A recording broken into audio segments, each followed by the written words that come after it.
In 1964, a small Japanese engineering team lost a race in front of their own crowd. The car that beat them was a Porsche 904.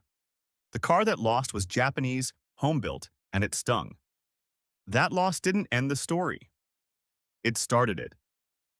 The engineer behind that Japanese car was a man named Shinichiro Sakurai. He didn't walk away. He went back to the drawing board, and 2 years later, in 1966, his team built something new, the Prince R380. At the Japanese Grand Prix that year, the R380 beat a Porsche 906, head-to-head, on home soil, in front of everyone who remembered the first loss. That single race is the real origin point of one of the most obsessed over cars on Earth. Because Nissan was watching. That same year, Nissan absorbed the small company Sakurai worked for, a company called Prince. And Nissan inherited something more valuable than factories or tooling. It inherited a grudge, and the engineer who carried it. Sakurai's team took the six-cylinder racing engine out of the R380 and did something almost nobody was doing in the 1960s. They put a genuine race engine inside a boring four-door family sedan. The car was called the Skyline.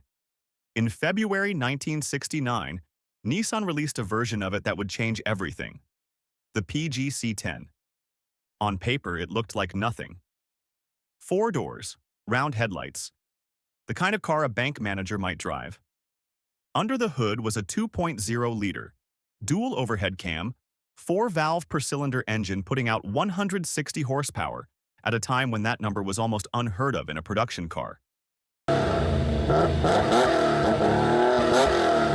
Nissan gave it 3 letters, GTR, Gran Turismo Racer. And then they sent it out to humiliate everyone. Why hide a race car inside a sedan? Because the goal was never to look fast, the goal was to win. In its first race in May 1969, the GTR took 4 of the top 5 finishing spots. It kept winning. Toyota's best cars lost to it. Isuzu's race cars lost to it. Even Nissan's own Fairlady Z lost to it.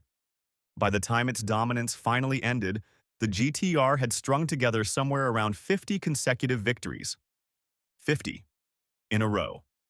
Against everything Japan's other manufacturers could throw at it. Enthusiasts gave the boxy little sedan a nickname, Hakosuka. Boxy Skyline.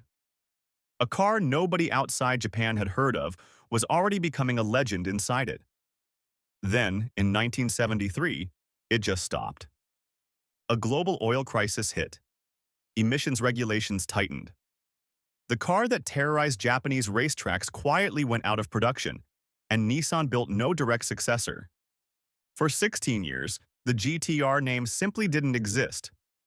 What does it mean for a legend to go silent for 16 years? Does the world forget, or does it wait? In 1989, Nissan brought the name back.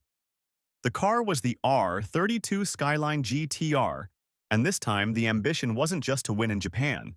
It carried a twin-turbocharged engine and a computer-controlled all-wheel drive system that could redirect power to whichever wheel had grip, dozens of times per second.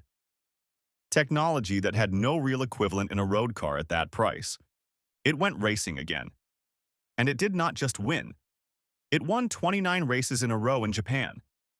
It crossed the ocean to Australia and won there too, taking the Australian Touring Car Championship 2 years straight. Australian journalists, watching this small Japanese sedan destroy their local V8 heroes, needed a word for what they were seeing. In July 1989, the magazine Wheels printed one, Godzilla. A monster, arriving from Japan, tearing through everything in its path.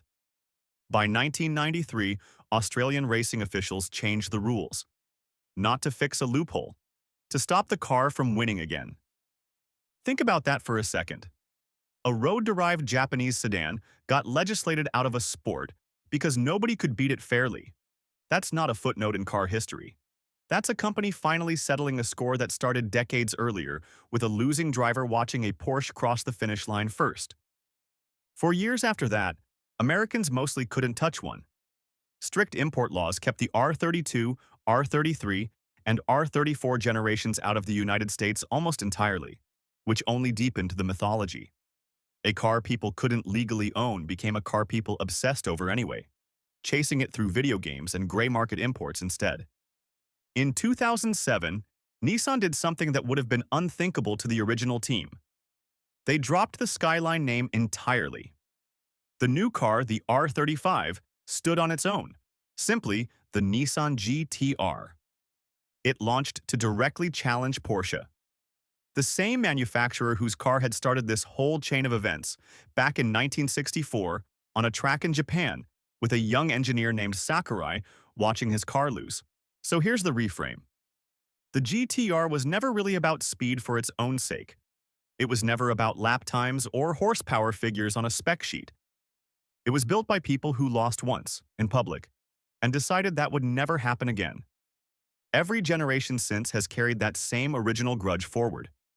Every twin-turbo engine, every all-wheel drive system, every banned racing rule traces back to one race, one loss, and one engineer who refused to let it stand. The next time you see a GTR, you're not just looking at a car. You're looking at a 60-year-old argument that Japan is still winning.